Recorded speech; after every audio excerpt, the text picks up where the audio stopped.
Hello everyone, welcome to our channel. हम जो quantum की हमारी सीरीज है, this is the third lecture of that. इससे पहले अगर आपने वो दो लेक्चर्स नहीं देखे इससे पहले वाले, तो पहले वो लेक्चर्स देखिए, only then move to this lecture, because quantum है जो वो सीक्वेंस में ही चलेगी। तो try to watch all the lectures in the correct sequence. Okay, तो अभी तक जो पिछले लेक्चर्स की अगर हम बात करें तो उन लेक्चर्स में हमने क्वांटम मैकेनिक्स के पोस्टुलेट स्टडी किए। लाइक वी हैव डिस्कस्ड कि क्वांटम मैकेनिक्स के ऑन द होल 5 पोस्टुलेट्स हैं, उनमें से 2 वी हैव ऑलरेडी डिस्कस्ड। कि पहला पोस्टुलेट क्या था कि हर एक पार्टिकल है जो किसी भी सिस्टम का, उसको डिस्क्राइब करने के लिए एक वेव फंक्शन चाहिए। अगर वेव फंक्शन पता है तो उससे हम पार्टिकल की कुछ भी इंफॉर्मेशन निकाल सकते हैं और उससे हम पार्टिकल की प्रोबेबिलिटी भी कैलकुलेट कर सकते हैं कि उसको फाइंड करने की प्रोबेबिलिटी किसी रीजन में कितनी है। This was the first postulate. फिर सेकेंड पोस्टुलेट में हमने देखा कि अगर सपोज मेरे पास कोई भी पार्टिकल है, मुझे उसका कुछ ऑब्जर्वेबल कैलकुलेट करना है, like potential energy, kinetic energy, momentum, तो उसके लिए हमारे पास कुछ वेल डिफाइंड ऑपरेटर्स होंगे। तो वो ऑपरेटर्स हमने देख लिए कि क्या होंगे। अब आज के लेक्चर में हम ये देखेंगे कि उन ऑपरेटर्स का यूज कैसे करना है किसी भी ऑब्जर्वेबल को कैलकुलेट करने के लिए। सो बिफोर दैट, अभी हम जो थर्ड पोस्टुलेट करने वाले हैं, दैट इंक्लूड्स इंटीग्रेशन, डिफरेंशिएशन। तो उसको स्टार्ट करने से पहले मैं थोड़ा सा बेसिक इंट्रोडक्शन दे रही हूँ डिफरेंशिएशन के को, बिकॉज बहुत सारे स्टूडेंट्स होंगे जो मेडिकल स्ट्रीम के होंगे जिनको प्रॉब्लम आती है डिफरेंशिएशन वगैरह में। तो पहले हम वो डिस्कस कर रहे हैं, बिल्कुल बेसिक टेक्निक्स। अगर आपका मैथ्स पे होल्ड अच्छा है, आपको लगता है कि आप डिफरेंशिएशन पे बहुत ज्यादा लाइक आपकी अच्छी होल्ड है, तो you can skip this part of the video and you can directly go to postulate number 3। Okay, so we are talking about differentiation के डिफरेंशिएशन करना कैसे है। Differentiation is suppose D by D X. अगर हमारे पास differentiation है किसी भी term का, लेट्स सपोज एक्स स्क्वायर का आपको डिफरेंशिएशन करना है, तो डिफरेंशिएशन के लिए रूल क्या होता है, बेसिक रूल, किसके विद रिस्पेक्ट टू डिफरेंशिएट करना है, एक्स के।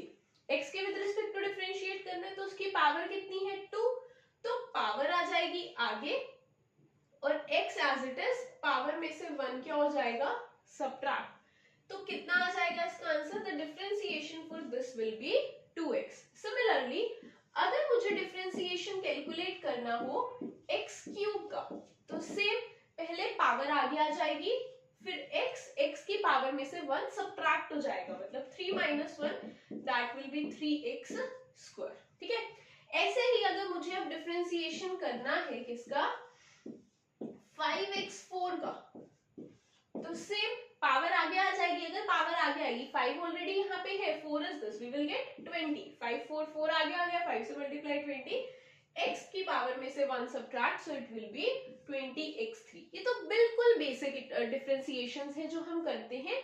आगे जो हमारे पास ज्यादा यूज होती है डिफरेंशिएशंस वहां पे, वो है डिफरेंशिएशन ट्रिग्नोमेट्रिक फंक्शंस की या एक्सपोनेंट्स की। तो अब हम बात करते हैं कि how to differentiate the trigonometric function. जैसे suppose we have a trigonometric function, that is we have to calculate differentiation of sin x. अगर आपको sin x का differentiation करना है, so you have to remember this part, that is equal to cos x. और similarly अगर आपको cos x का differentiation करना है, that is equal to sin x but with a negative sign. तो ये जरूर याद रखना है कि sin x का डिफरेंशिएशन cos x का differentiation sin x, but that includes a negative sign. Okay, so ये है हमारे पास दो इंपॉर्टेंट रिजल्ट्स। इनको अप्लाई कैसे करना है, सिर्फ इतना सिंपल नहीं है, इसकी जो एप्लीकेशन है उसमें थोड़ी सी कॉम्प्लेक्सिटी है। देखो, लेट्स सपोज हमारे पास ना एक फंक्शन है, that function is, we have the function, let's suppose we have function sin 5x। आपको करना है sin 5x का डिफरेंशिएशन। तो सिंपल सी बात है, sin 5x का जब डिफरेंशिएशन किया तो sin का डिफरेंशिएशन क्या होता है, that is cos 5x as it is. ठीक है, बहुत सारे स्टूडेंट्स क्या करते हैं, इसको यहीं पे छोड़ देते हैं कि sin का differentiation cos, that's it. But ऐसा नहीं है, यहां से इससे नेक्स्ट एक और पार्ट होता है, जब भी हम साइन का डिफरेंशिएशन कर रहे हैं या कोस का डिफरेंशिएशन कर रहे हैं, साइन का कोस, कोस का साइन तो बनेगा ही, बट साथ में एंगल का डिफरेंशिएशन भी आएगा। साथ में एंगल का डिफरेंशिएशन भी आएगा। सो दैट इज एंगल, यहाँ पे cos 5x तो आ गया और इसका 5x का डिफरेंशिएशन, 5 तो कांस्टेंट है वो तो बाहर आ जाएगा, और x का differentiation 1। So the differentiation of this term is this. कैसे आया ये? साइन का cos तो लिखा बट एंगल का डिफरेंशिएशन भी करना है, दैट इज 5x का डिफरेंशिएशन विल बी 5। सेम और हम इस पे अप्लाई करके देखते हैं। अगर हमें d by dx करना है किसका, let's suppose cos x square का, तो सेम cos का differentiation is sine with a negative sign minus sine x square, साथ में x स्क्वायर का डिफरेंशिएशन, तो x स्क्वायर का डिफरेंशिएशन हम ऐसे लिख देंगे, then we will have minus x square का differentiation is 2x sin x square.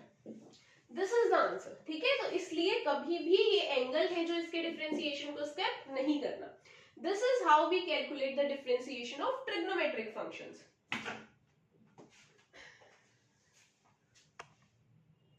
Okay, so अब हमने ट्रिग्नोमेट्रिक फंक्शंस का डिफरेंशिएशन देख लिया। उसके साथ ही जो if we talk about quantum, उसमें जो डिफरेंशिएशंस इन्वॉल्व होते हैं, एक्सपोनेंशियल फंक्शन के डिफरेंशिएशंस बहुत ज्यादा यूज होते हैं। वो कैसे हम करते हैं? Let's suppose we have to calculate the differentiation of e raise to power x। तो कैसे करते हैं इसका डिफरेंशिएशन? कभी भी एक्सपोनेंट की पावर में हो तो एक्सपोनेंट एज इट इज, साथ में हम कर देते हैं डिफरेंशिएशन ऑफ पावर। कैसे? ये एज इट इज आ जाएगा और डिफरेंशिएशन करना है पावर का, that is e raise to power x। x का differentiation is 1, answer is e raise to power x। Second, आपको डिफरेंशिएशन करना है e raise to power x square का, तो वो कैसे होगा? e raise to power x square as it is, साथ में पावर का differentiation, power is x square, तो that is 2x e raise to power x square. Third, अगर मुझे डिफरेंशिएशन करना हो e raise to power minus iota kx का, तो फिर वही बात, ये जो है ये एज इट इज, साथ में आपको करना है डिफरेंशिएशन किसका? पावर का। सो कितना आ जाएगा ये? That will be minus iota k, यहां से ये आ जाएगा e raise to power minus iota kx। This is how we differentiate the trigonometric functions as well as the exponential function. So on the basis of this, हम ये जो सिर्फ basic mathematics है जो अगले वाले पोस्टुलेट में हम यूज करने वाले हैं। So this is the I have given you an idea कि हाँ ये क्वेश्चंस है, इस टाइप का डिफरेंशिएशन है जो हम यूज करेंगे। आप इससे और ज्यादा क्वेश्चंस प्रैक्टिस कर सकते हैं। You can just simply Google or simply you can find out some questions and try to solve the differentiation of exponential as well as the trigonometric functions. So this is just about the mathematical introduction. Coming back to our topic, हमने क्या discuss किया था? 2 postulate discuss किए थे। तो आज के lecture में हम लोग डिस्कस करने वाले हैं third postulate of quantum mechanics. So the postulate number 3 is, next we have postulate 3। According to postulate 3, अब हम पहले तो हम ये देखते हैं पोस्टुलेट 3 का यूज क्या होगा। इसको हम यूज कर सकते हैं अगर मुझे किसी सिस्टम के लिए कोई ऑब्जर्वेबल कैलकुलेट करना है, तो वो हम इस पोस्टुलेट से कर सकते हैं। It states that when measuring any observable for a system, the only values that will appear will be corresponding to the eigen values only, which are given as a psi equals to a psi, corresponding to the operator a will be the, ठीक है। ये है equation जरूर आपको पढ़ने में कुछ typical सा लग रहा होगा कि क्या ही लैंग्वेज लिखी है, but these are just like the postulates that have been drawn. अब हम इसको सिंपलेस्ट लैंग्वेज में समझते हैं। सिंपलेस्ट लैंग्वेज में समझने के लिए आपको सिर्फ ये याद रखना है। वो क्या है? ये हमारे पास, सपोज मेरे पास ना कोई ऑपरेटर है ए, ऑपरेटर ए है, ऑपरेटर हमें पता है कि क्या होता है operator, we have discussed in the second postulate कि ऑपरेटर ए क्या है, दैट इज हर एक ऑब्जर्वेबल के लिए कोई कॉरेस्पॉन्डिंग ऑपरेटर, उसको मैंने लगाया वेव फंक्शन पे। वेव फंक्शन पे लगाने के बाद अगर मुझे ऐसा मिल जाए, ऐसा रिजल्ट मिल जाए, Sai is the wave function, मतलब ऑपरेटर को वेव फंक्शन पे लगाया, मुझे वेव फंक्शन तो दोबारा मिल गया, साथ में ना कुछ कांस्टेंट वैल्यू मिलनी चाहिए, तो फिर ये हमारा आंसर होगा। ठीक है, अभी इसको जब एग्जांपल से समझेंगे तो it will become more clear.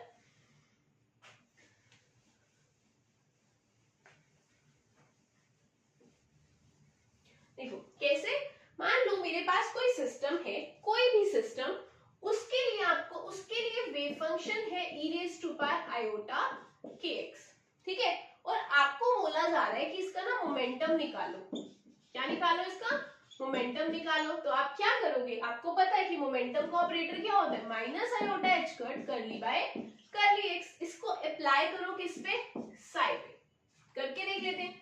Minus iota h cut curly by curly x e raise to power iota kx, तो ये कैसे जाएगा, माइनस आयोटा h कट, अभी हमने ये किया ना इसका डिफरेंशिएशन, ये एज इट इज, साथ में आयोटा k, तो इसको जब सॉल्व करेंगे, iota square k h cut e raise to power iota kx, so that will be, iota square is -1, so that will be k h cut e raise to power iota kx। अब देखो क्या इसका result है, क्या यहां से हमें deduce करना है, a इज माय ऑपरेटर, ये हो गया मेरा a, दिस इज साई। इसको जब मैंने अप्लाई करा तो मुझे आंसर में क्या मिला, k h कट, और इसको साई लिख सकते हैं, ये साई तो है ना। अब देखो जब मैंने इस ऑपरेटर पे वेव फंक्शन अप्लाई किया तो मुझे क्या मिला, ये, क्या ये इसके जैसा सिमिलर है, a की जगह a, साई की जगह साई, साई की जगह साई, स्मॉल a की जगह क्या मिल गया, k h cut. Now k h cut is constant, ये क्या है हमारे पास, this is the eigen value, और eigen value is nothing but it is the momentum. ठीक है, तो मतलब हम ऐसे करके किसी भी सिस्टम का मोमेंटम कैलकुलेट कर सकते हैं। सिस्टम का वेव फंक्शन पता होना चाहिए, सिस्टम का आपके पास मोमेंटम ऑपरेटर तो हर एक के लिए कांस्टेंट रहेगा, उस पर अप्लाई किया, कंडीशन बीइंग इस फॉर्म में आना चाहिए कि साई तो मेरे को वापस से ऑब्टेन हो जाना चाहिए, जैसे ये हो गया, साथ में कुछ कांस्टेंट टर्म आनी चाहिए, don't forget the term must be constant. कैसे, कहां पे ये कंडीशन फेल होती है, जैसे सपोज आपके पास एक सिस्टम है,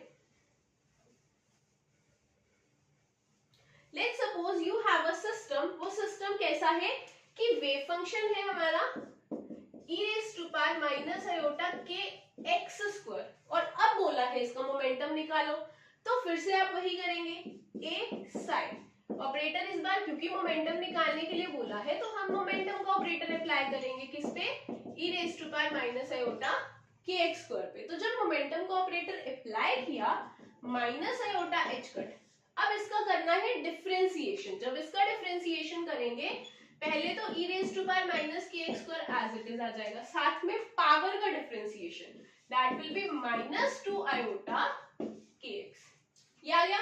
अब इसको जब हमने साथ में लिखा, we have plus 2 iota square h cut k x e raise to power, अब ना मैंने a साइन तो अप्लाई किया, मुझे यहाँ साइन तो मिल गया, बट क्या ये मुझे a मिला, क्या ये टर्म कांस्टेंट है, नहीं, ये टर्म कांस्टेंट नहीं है क्योंकि इसमें x है, और अगर इस टर्म में x है मतलब this is not the eigen function, this is not the eigen value.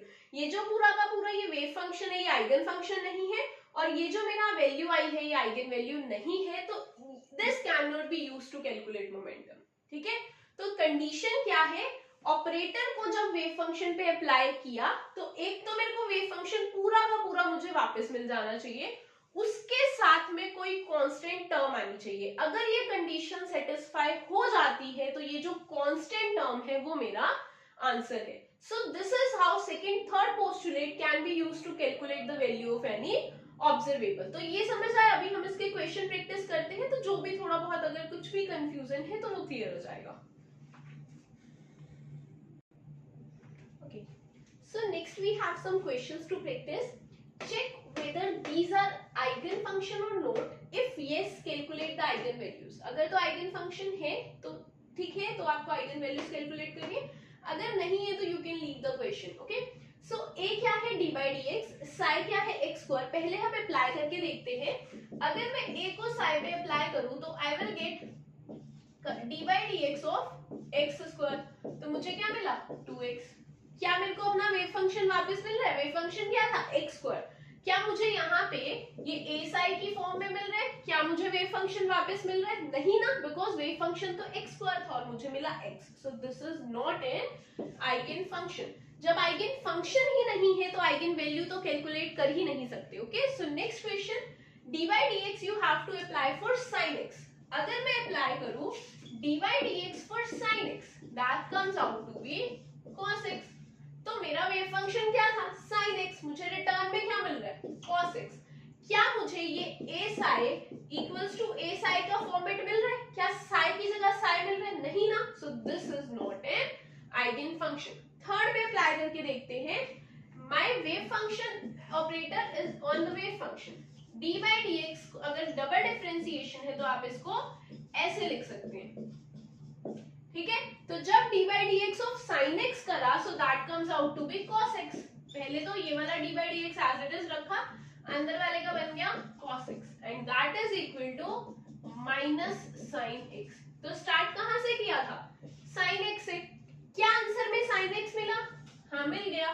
साथ में कांस्टेंट वैल्यू मिली है दैट इज -1. सो जब मैंने a psi अप्लाई करा था तो मुझे a psi मिल गया in the form -1 sin x. So small a is -1. तो इससे क्या पता चलता है, इससे हमें ये पता चलता है कि ये आइगन फंक्शन तो है, साथ में जो आइगन वैल्यू है वो क्या आ रही है -1.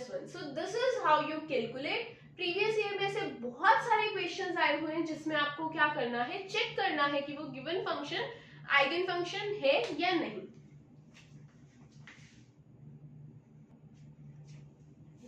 सो this is one more question to practice. इसमें क्या है, आपके पास वेव फंक्शन ये गिवन है. चेक करना है कि जब इसको मोमेंटम ऑपरेटर पे लगाया और जब इसको काइनेटिक एनर्जी के ऑपरेटर पे अप्लाई किया तो क्या ये आइगन फंक्शंस बनते हैं या नहीं. मतलब these are two different questions. पहले आप px पे अप्लाई करके देखोगे, फिर आप काइनेटिक एनर्जी पे अप्लाई करके देखोगे. तो स्टार्टिंग फ्रॉम द px क्या होता है हमारे पास. Let's apply px on psi. px क्या है, that is minus iota h cut curly by curly x. ये हो गया px. और psi क्या है, √2/l sin pi x by l. Apply करके देखते देखो, minus iota h cut is constant, √2/l is constant, तो ये क्या आ जाएगा minus iota h cut √2/l curly by curly x of sin pi x by l. और हमने ये ऑलरेडी करा है कि जब साइन का डिफरेंशिएशन करेंगे तो मुझे क्या मिल जाएगा, cos मिल जाएगा. पहले तो साइन का डिफरेंशिएशन किया, मेरे को cos pi x by l मिल गया. साथ में एंगल का डिफरेंशिएशन करना नहीं भूलना. तो जब एंगल का डिफरेंशिएशन किया तो I'll get pi by l. But the main problem is जब मैंने p psi अप्लाई किया तो क्या मुझे मेरा psi वापस मिला. क्या ये जो √2/l sin pi x वापस मिला. ठीक है, √2/l तो है बट यहाँ तो साइन है ही नहीं. So this is not an eigen function.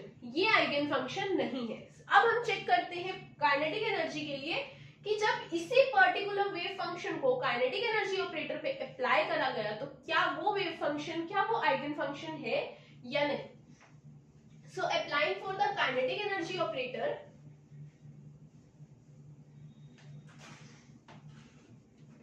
देखो अप्लाई करते हैं काइनेटिक एनर्जी ऑपरेटर पे.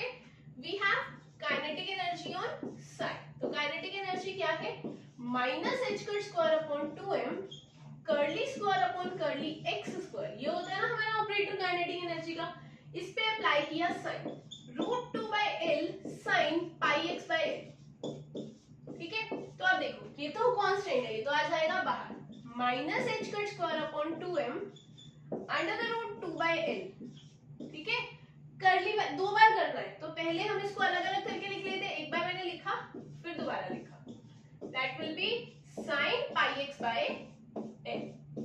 ये किया. अब ये तो कांस्टेंट है, इसको बार बार नहीं लिखते हैं, पहले हम इसका डिफरेंशिएशन करते हैं. जब इसका डिफरेंशिएशन करेंगे वी विल गेट साइन का differentiation cos pi x by L और साथ में पाई बाय एल मल्टीप्लाई में, ठीक है। तो पाई बाय एल भी बाहर आ जाएगा, तो we have minus H square square upon 2m root 2 by L साथ में पाई बाय एल बाहर।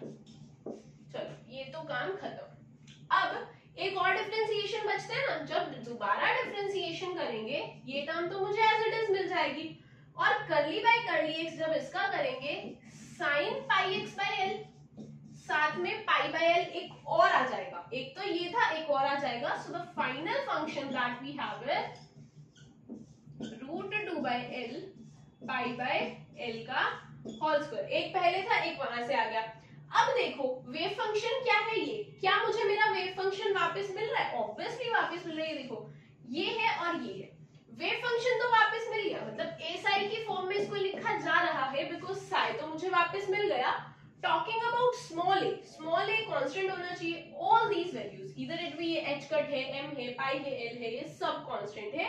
So yes this is an eigen value, eigen function है ये, और इसकी जो आइगन वैल्यू है दैट इज माइनस। अब जो माइनस है ये भी इसी फंक्शन का ही पार्ट है, तो हमारा जो आंसर आ जाएगा that will be H cut square upon 2m root 2 by L pi by L square. Root 2 by L नहीं आएगा बिकॉज वो वेव फंक्शन में जाएगा।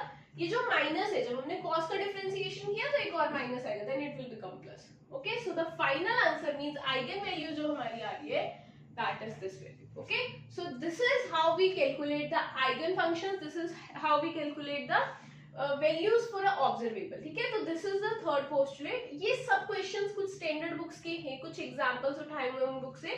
बाकी नेक्स्ट अभी हम क्या करेंगे, कुछ प्रीवियस ईयर के क्वेश्चंस डिस्कस करेंगे from this topic. Okay, so this is a question of June 2017 CSIR exam. Which of the following functions below is a common eigen function for d by dx and d square by dx। Question क्या है कि चार options हैं, आपको बोला हुआ है कि कौन सा ऐसा है जो दोनों के लिए आइगन फंक्शन होगा, इधर it be d by dx और d square by dx। तो अप्लाई करके देखते हैं। अगर मैं इसको d by dx पे अप्लाई करूं cos x, तो मुझे क्या मिल गया sin x। ये तो हम ऑलरेडी कर चुके हैं ना कि जब cos x पे सिंपल सिंगल डिफरेंशिएशन किया तो मुझे sin x मिलता है। This is not an eigen function. इसके लिए ही नहीं आया तो उसके लिए क्या ही चेक करना। kx जब हमने d by dx पे लगाया तो मुझे क्या मिला k। मुझे मेरा जो वेव फंक्शन है वो वापस मिलना ही मिलना चाहिए हर हालत में, और उसके साथ कोई कांस्टेंट टर्म होनी चाहिए। यहाँ तो मेरा वेव फंक्शन ही खत्म हो गया, kx का सिर्फ k बचा। सो this is also not an eigen function. इस पे अप्लाई करके देखते हैं e raised to power iota x पे। तो d by dx जब हमने अप्लाई किया e raised to power iota x पे, तो ये हमें पता है जब this is as it is, साथ में एंगल का जो ऊपर पावर है उसका differentiation that will be iota. तो ये चल रहा है ना because constant term multiply by wave function. तो चलो d by dx के लिए तो ये है वैलिड। चेक करते हैं for d square by dx। d square by dx के लिए ये जो वेव फंक्शन आया, जो इसको दोबारा से डिफरेंशिएशन कर लेते हैं। ये जो आया d by dx लगाने पे उसको दोबारा डिफरेंशिएशन करेंगे तो मेरे पास आ जाएगा e raised to power iota x, और आयोटा साथ में फिर say that is iota square. So that will B -1 e raised to power x। फिर से मुझे मेरा वेव फंक्शन वापस मिल गया। ठीक है, दोनों बार मुझे मेरा वेव फंक्शन वापस मिल रहा है। एक बार साथ में कांस्टेंट टर्म आ रही थी आयोटा, दूसरी बार साथ में कांस्टेंट टर्म आ रही है -1।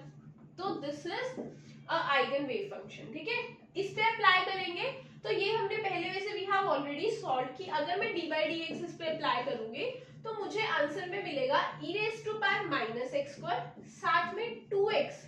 तो x आ गया ना, मेरी आइगन वैल्यू कांस्टेंट नहीं आ रही। ठीक है, मेरे को मेरा वेव फंक्शन वापस मिल रहा है, बट साथ में जो वैल्यू आती है वो कांस्टेंट होनी चाहिए, but here it is not constant. Here the value contains x, so this is also not an eigen function common for those. So the answer, correct answer is, ये question है जून 2017 में, 4 marks का question था, इतना simple सा। तो इससे आपको क्या करना था, कैलकुलेट करना था कि ये पर्टिकुलर जो वेव फंक्शन है किसके लिए, दोनों के लिए कौन सा वाला आइगन फंक्शन है। ठीक है, so this is about the third postulate. अभी इससे नेक्स्ट एक क्वेश्चन है दैट थोड़ा सा टिपिकल है, that is a question of December 2019। एक बार आप उसको सॉल्व करने के ट्राई करना, अगर नहीं सॉल्व होता है तो उसका सॉल्यूशन आपको नेक्स्ट वीडियो में मिल जाएगा। Okay, so that will be all for this lecture.